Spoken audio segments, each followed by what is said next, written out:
Romanos 8, versículo 12 diz assim: assim, pois, irmãos, somos devedores, não à carne, né? Como se constrangidos a viver segundo a carne. Porque se viverdes segundo a carne, caminhas para a morte. Mas se pelo Espírito mortificardes os feitos do corpo, certamente vivereis, né? Porque a letra mata, né? A carne, né? Quem vive pelos rudimentos carnal, né? Mas lembre-se que Jesus falou o quê? Na cruz, tragada foi a morte pela vitória. Se Cristo vive, nós vivemos com Ele. Aqui no versículo 14 diz assim, ó, pois todos os que são guiados pelo Espírito de Deus são filhos de Deus. 16, o próprio Espírito testifica com o nosso Espírito que somos filhos de Deus.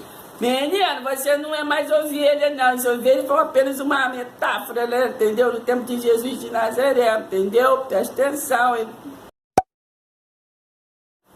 No versículo 26 de Romanos 8 diz assim: também o Espírito semelhantemente nos assiste em nossa fraqueza, porque não sabemos orar como convém, mas o mesmo Espírito intercede por nós sobremaneira com gemidos inexprimíveis.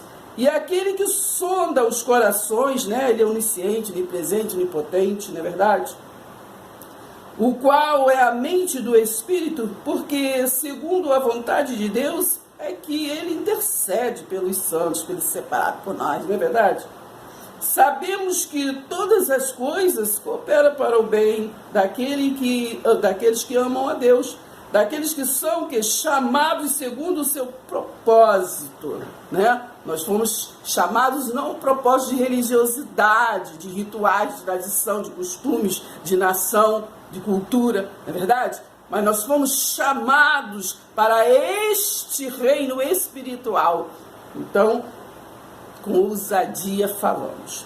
Então, porquanto aos que de antemão conheceu, também os predestinou, para serem o quê? Conforme a imagem de seu filho, a fim de que ele seja o primogênito entre muitos irmãos.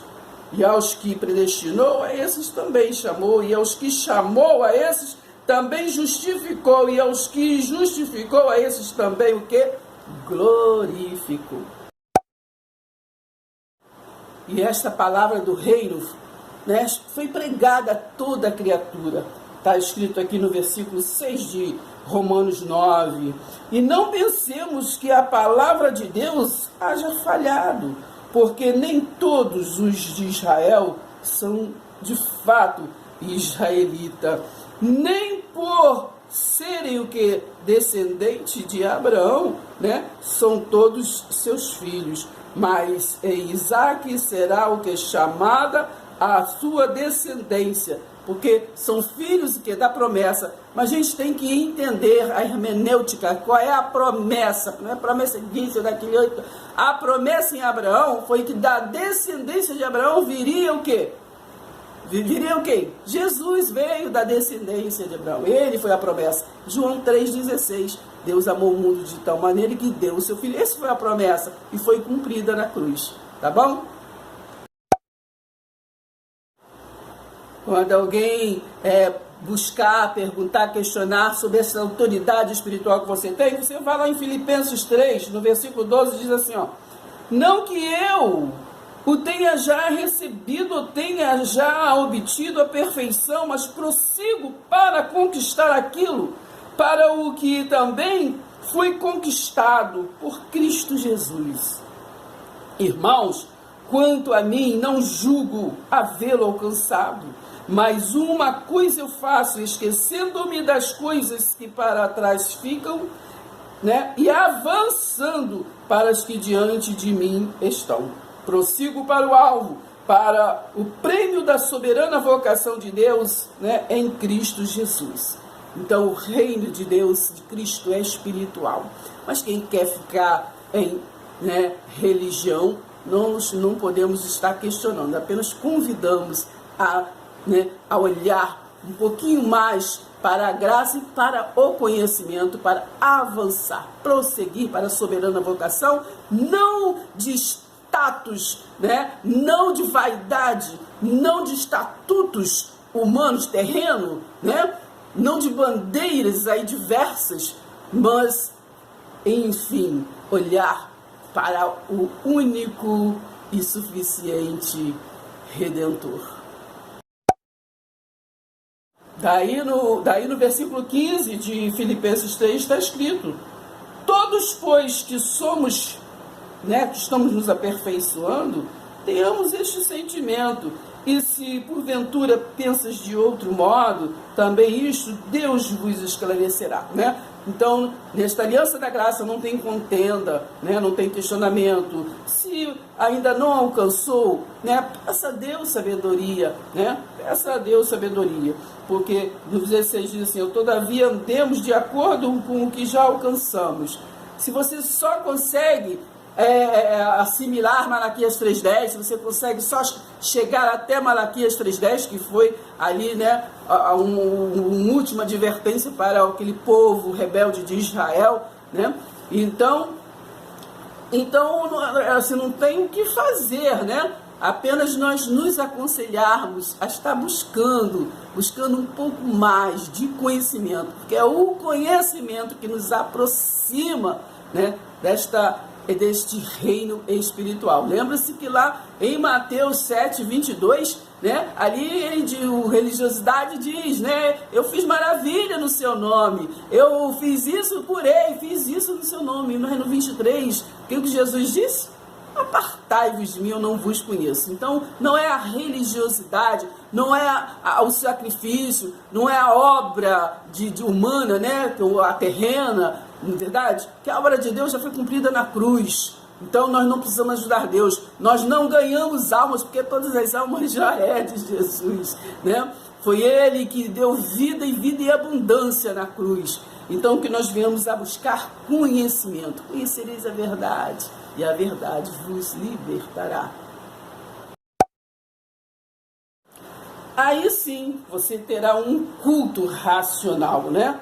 Que é Romanos 12. Rogo, pois, irmãos, pelas misericórdias de Deus, que apresenteis o vosso corpo por sacrifício vivo, santo e agradável a Deus. Agradável o quê? A Deus, não é agradável a ninguém, a nenhuma outra coisa, ou nenhum outro homem, não é agradável aqui a terra, mas é agradável a Deus, né? Porque sem fé é impossível agradar a Deus. Então, porque pela graça que me foi dada, digo a cada um dentre vós, que não pense de si mesmo além do que convém, antes pense com que moderação, segundo a medida da fé que Deus repartiu a cada um. Eu li agora no versículo 3 de Romanos 12. Entendeu? Presta atenção, hein? Aqui em Romanos 14, quando você leva esse reino espiritual da graça, aí eu não creio, não, tem que ser devagar, né? As pessoas não assimilam, porque passou a vida inteira somente anotando e não correu atrás de conhecimento. Aqui no capítulo 14 de Romanos diz assim: acolhei ao que é débil na fé, não, porém, para discutir opiniões, né? Entendeu? A palavra não é para discutir, entendeu? Quem quer vir com a gente para buscar conhecimento, está assimilando, está meditando, tudo bem. Aquele que não quer, amém. Quer se inscrever no nosso canal? Se inscreva, curte, comente, vamos estar compartilhando. Mas se não quer também, amém, glória a Deus, entendeu? Então, versículo 2, crê que ele tudo pode comer, mas o débil come legumes. Quem come, não despreze o que não come, e o que não come, não julgue o que come, porque Deus o acolheu. Quem és tu que julgas o servo alheio? Para o seu próprio Senhor está em pé ou cair, mas estará em pé, porque o Senhor é poderoso para o sustentar. Entendeu? Então é Yahweh que nos sustenta, né, de pé nesse mundo de aflições, né? Nesse mundo que não tem amor sincero. Então, versículo 5, um faz diferença entre dia e dia, outro julga iguais todos os dias. Cada um tem a opinião bem definida, né, em sua própria mente. É verdade, cada um tem sua opinião, por isso que são várias direções, não é verdade? A palavra é uma só, né? A palavra é uma só, evangelhos, boas novas é uma só, mas tem várias direções. Cada um quer ir por sua vaidade, para sua soberba, não é verdade? E se dividem em vez de unir, não é verdade? Porque a palavra de Deus é o quê? É para unir e não para dividir. Mas a religiosidade é dividida. Então preste atenção, hein, menino? Então, 6.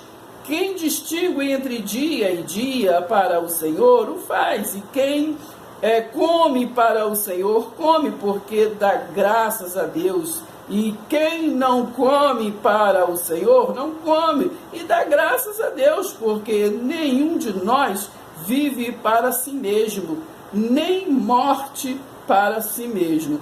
Porque se vivermos para o Senhor, vivemos, e morremos também para o Senhor, morremos.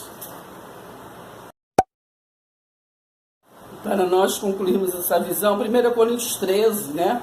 Vocês vão lendo aí do 1 ao 13, e diz assim: ainda que eu fale as línguas dos homens, dos anjos, se não tiver amor, serei como o bronze que soa, ou como o símbolo que retine. 3. E ainda que eu distribua todos os meus bens entre os pobres, e ainda que entregue o meu próprio corpo para ser queimado, se não tiver amor, nada disso se aproveitará. 7. Tudo sofre, tudo crê. 6, né? Não se alegra, né? Nós não se alegramos, né, com a injustiça, mas regozijamos, nos alegramos com a verdade. Tudo sofremos, tudo cremos, tudo esperamos e tudo suportamos. O amor jamais acaba, mas havendo profecias, desaparecerão. Havendo línguas, cessarão. Havendo ciência, passarão. Então, vamos pular para o versículo 12. Porque agora vemos como em espelho, então veremos face a face. Agora conhecemos em parte, então conhecerei. Como também sou conhecido. Agora, pois, permanecem a fé, a esperança e o amor. Estes 3, porém o amor destes é o maior. Se inscreva, deixe seu like. Se inscreva, deixe seu like.